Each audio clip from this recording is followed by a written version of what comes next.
Để cho khách quan thì xin mời một vận động viên hoặc một cổ động về phía thôn eo lưới để giám sát, và vận động viên hoặc cổ động viên của thôn eo lưới về phía E Hăn để giám sát để cho công bằng.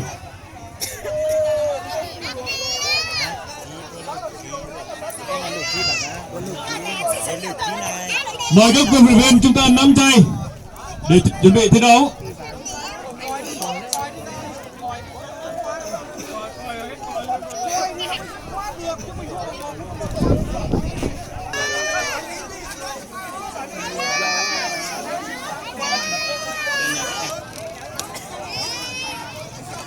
Trên lưới có ai giám sát bên thôn E Hăn không? Vậy E Hăn có quyền thuê người giám sát. Đề nghị lực lượng bảo vệ chúng ta làm việc cho cái môn kêu co.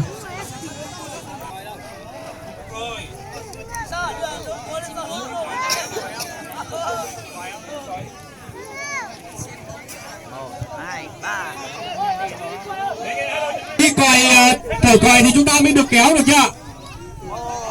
Mấy đứa nhỏ để ý nhá, mấy em nhỏ cẩn thận đấy.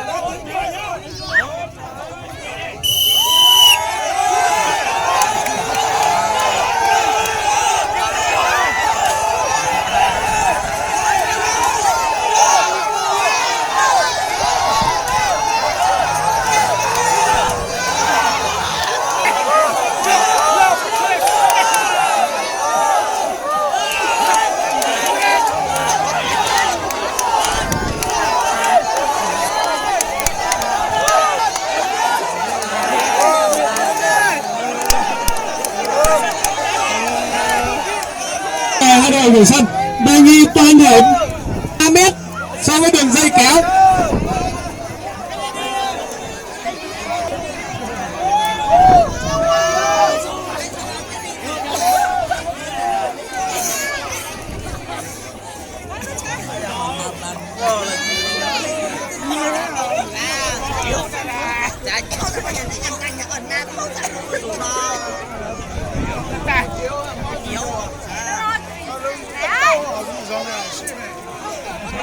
Đề nghị các cổ động viên chúng ta đứng cách xa 3 mét so với đường dây.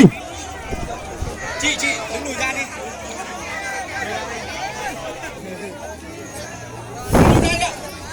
Đề nghị tất cả mọi người đứng lùi ra để cho các vận động viên thi đấu được, chứ không là ảnh hưởng đến thi đấu của vận động viên là rất là khó đấy. Lùi ra đi ạ. Lùi ra nha, lùi ra đi, ra đây nào. Được không?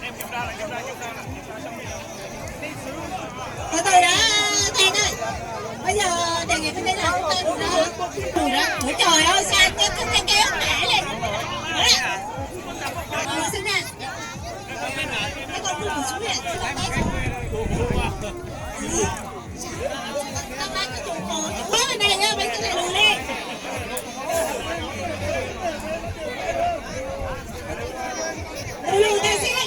Đề nghị bà không chúng ta cắt sạc cái này, nói rồi. Ở đây, để sao?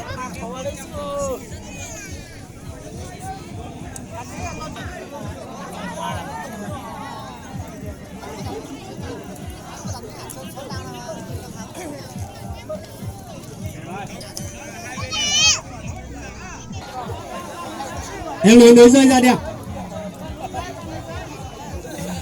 Em lưới rơi ra đi ạ.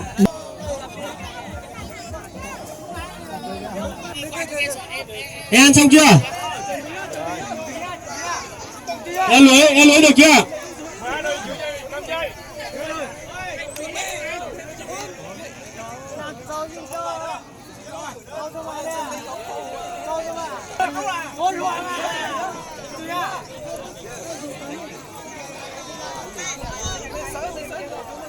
Hai đội chuẩn bị đây. Hai đội chuẩn bị.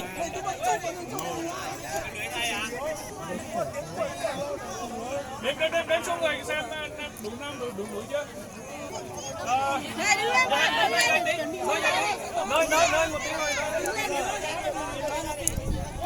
Được chưa? Được chưa? Được chưa? Được chưa? Hai đội chuẩn bị đây.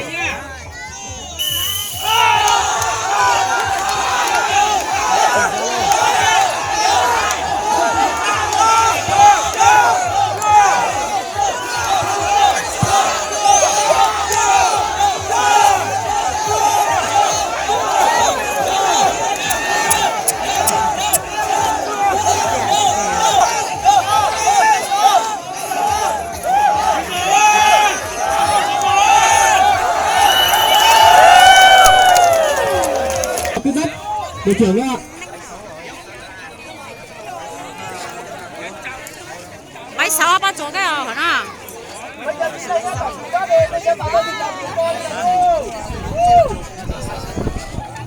Máy 6 nữa.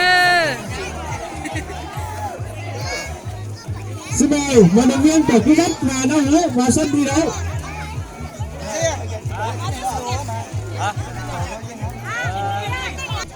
Lấy từ giờ tôi kéo coi nó lần đâu.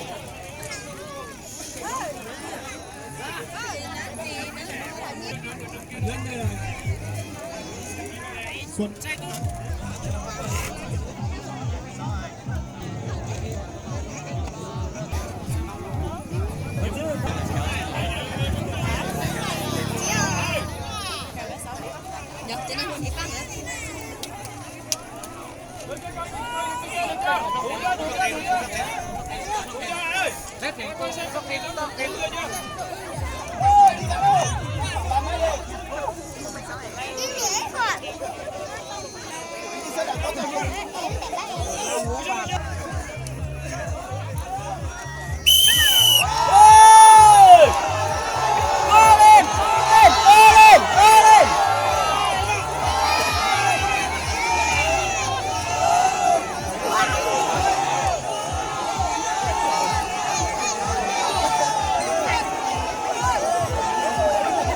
Giỏi rồi.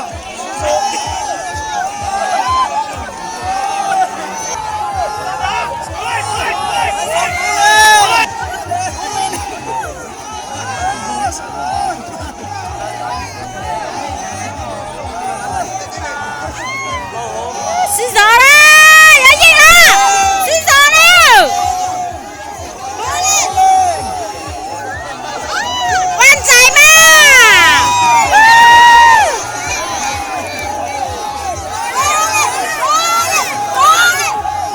Quan trái mà.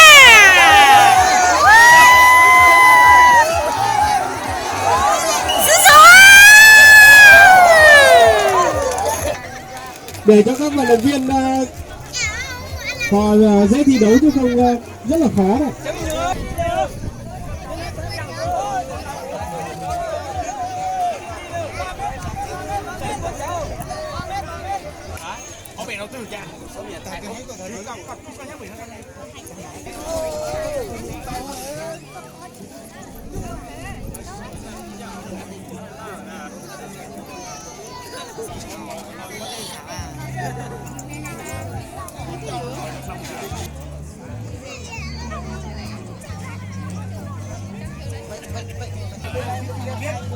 Vận động viên cả cổ động viên chúng ta lùi ra xa đi ạ. Bây giờ chúng ta muốn đảm bảo mới muốn vui thì chúng ta phải chấp hành theo yêu cầu của ban tổ chức thôi. Chứ Đánh một so đá.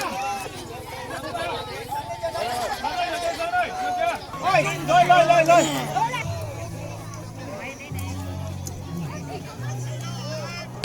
hai đội tập trung này.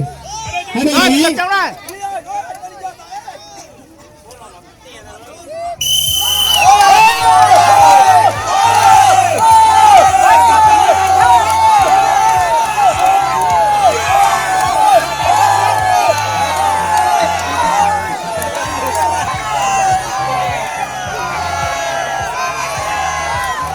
Xin gió.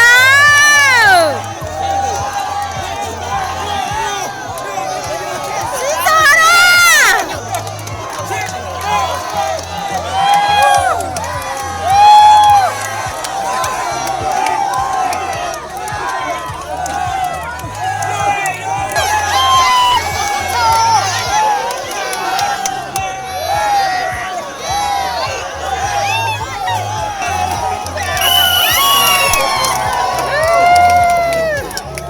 Vâng, và sau một hồi giằng co thì đội Thôn Na Hứa đã thắng đội Thôn Quy Đất và thắng chung cuộc 2-0.